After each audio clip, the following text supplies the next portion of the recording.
Aí galera, eu vou fazer aqui um videozinho pra vocês aqui, né, das minhas criancinhas aqui, né, das caixas do SH2000, o som montado aqui que eu estou montando aos poucos, tá bom? Mas é um monstro, tá? Monstro mesmo. Essas caixas aqui são show de bola. Vou pegar uma musiquinha aqui pra gente curtir, tá bom? Vamos lá.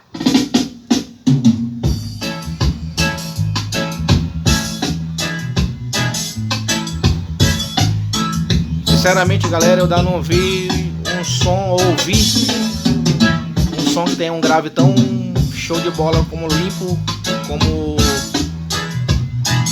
as caixas do SH2000, tá? Só usando os aparelhos corretos, usando ligação correta, fica show de bola mesmo, tá bom? Muito legal. Aumentar mais um pouquinho pra vocês dar uma sacada aqui na tremida.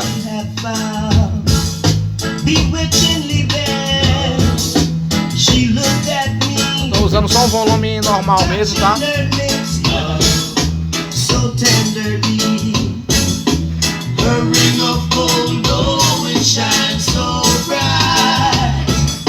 Dessas caixas,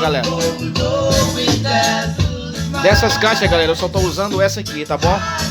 Que foi uma que chegou nova agora. E eu tô usando ela pra grave e essa outra aqui só a parte dos médio e agudo, tá bom? Mas só uma dessa pra destruir bastante. Valeu, galera, até o próximo vídeo aí. Um abraço a todos, valeu!